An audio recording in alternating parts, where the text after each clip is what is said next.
2024 വരവേൽക്കാൻ ഒരുങ്ങി ലോകം. പുതിയ തീരുമാനങ്ങളും പ്രതീക്ഷകളുമായി ഏവരും പുതുവർഷ പുലരിക്ക് കാത്തിരിക്കുകയാണ്. പരമ്പരാഗത ആഘോഷവേദികളും യുവതിയുടെ പുതിയ സങ്കേതങ്ങളും അർദ്ധരാത്രിയോടെ ആവേശത്തിന്റെ കൊടുമുടിയിലെത്തും. ശംഖുമുഖവും ഫോർട്ട് കൊച്ചിയും കോഴിക്കോട് ബീച്ചുമൊക്കെയാണ് കേരളത്തിലെ പ്രധാന ആഘോഷവേദികൾ. പുതുവത്സരപ്പിറവി ലഹരിമുക്തവും അപകടരഹിതവുമാക്കാൻ പോലീസ് കർശന നിയന്ത്രണങ്ങൾ ഏർപ്പെടുത്തും.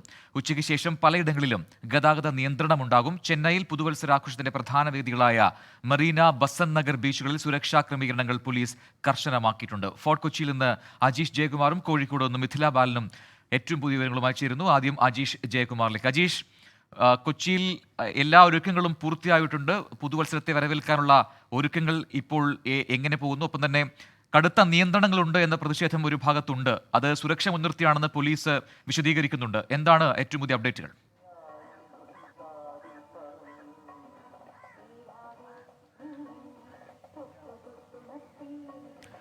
അജീഷ് ജയകുമാറിലേക്ക് വളരെ പെട്ടെന്ന് തന്നെ എത്താം. ഫോർട്ട് കൊച്ചിയിലടക്കം ഇപ്പോൾ തന്നെ നല്ല അത്യാവശ്യം തിരക്കുണ്ട്. ആൾക്കാർ അങ്ങോട്ടേക്ക് വന്നുകൊണ്ടേയിരിക്കുന്നു എന്ന വാർത്തകളൊക്കെ വരുന്നുണ്ട്. പക്ഷേ ഒരു കാരണവശാലും ആഘോഷം അതിർവിടാൻ അനുവദിക്കില്ല എന്ന് പോലീസ് വ്യക്തമാക്കിയിട്ടുണ്ട്. അതിനായുള്ള സുരക്ഷാ നടപടികൾ സ്വീകരിച്ചിട്ടുണ്ട്, പ്രധാനമായും ഫോർട്ട് കൊച്ചിയിലടക്കം. ഫോർട്ട് കൊച്ചിയിലെ പുതുവത്സരാഘോഷങ്ങൾ മാത്രമല്ല, മറ്റ് ഇടങ്ങളിലും ആഘോഷങ്ങളുണ്ട് എന്ന് അധികൃതർ അറിയിക്കുന്നു. അവിടേക്കും ആൾക്കാർ പോകേണ്ടതുണ്ട്. ഒരു ഭാഗത്ത് മാത്രം തിരക്ക് വരുന്നതാണ് പലപ്പോഴും അപകടം ഉണ്ടാക്കുക എന്നൊരു തിരിച്ചറിവിന്റെ പിന്നാലെയാണ് അത്തരമൊരു നിർദ്ദേശം നൽകിയത്. അജീഷ്, കൊച്ചിയിൽ പലയിടങ്ങളിലായി പുതുവത്സര ആഘോഷങ്ങളുണ്ട്. അത് ഏറ്റവും പ്രധാനപ്പെട്ടത് ഫോർട്ട് കൊച്ചിയിലെ ആഘോഷങ്ങളാണ്. കൊച്ചിൻ കാർണിവൽ നടക്കുന്നുണ്ട് അവിടെ. നിലവിൽ ഇപ്പോഴെന്താണ്, അവിടത്തേക്ക് ആൾക്കാർ ഇപ്പോൾ തന്നെ എത്തിക്കൊണ്ടിരിക്കുന്നുണ്ടോ? ഒപ്പം സുരക്ഷാ ക്രമീകരണങ്ങൾ അത് കടുപ്പിക്കുന്നുണ്ടല്ലോ പോലീസ്.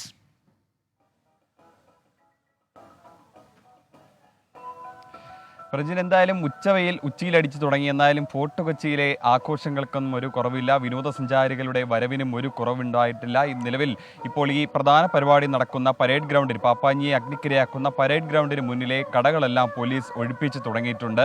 ഇവിടങ്ങളിൽ അല്പസമയത്തിനകം പൂർണ്ണമായും പോലീസിന്റെ നിയന്ത്രണത്തിലായിരിക്കും. ഏകദേശം 40,000 പേർക്ക് മാത്രമേ ഈ പരേഡ് ഗ്രൗണ്ടിനുള്ളിലേക്ക് പ്രവേശനമുണ്ടാകൂ. ഇവിടെ പല ബ്ലോക്കുകളായി തിരിച്ചായിരിക്കും ആളുകളെ പ്രവേശിപ്പിക്കുക. അതിനുശേഷം 12 മണിക്ക് അഗ്നിക്കിരയാക്കിയാലും ആളുകൾക്ക് മെല്ലെ സാവകാശം പുറത്തു പോകാനുള്ള ഒരു അവസരം ഉണ്ടായിരിക്കും. ചെറു കലാപന പരിപാടികൾ ഉണ്ടായിരിക്കും. 1 മണിയോടെ തന്നെ 1 മണിക്ക് ശേഷം ഈ പരിപാടികളൊക്കെ അവസാനിക്കുകയുള്ളൂ. പെട്ടെന്ന് ആളുകൾ പുറത്തേക്ക് പോയി ഒരു അപകടം ഉണ്ടാവാതിരിക്കാൻ വേണ്ടിയിട്ടാണ് ഇങ്ങനെ ഒരു സജ്ജീകരണം ഒരുക്കിയിട്ടുള്ളത്. 4 മണി വരെ മാത്രമേ വാഹനങ്ങൾക്ക് ഫോർട്ട് കൊച്ചിയിൽ പ്രവേശനം ഉണ്ടായിരിക്കുകയുള്ളൂ.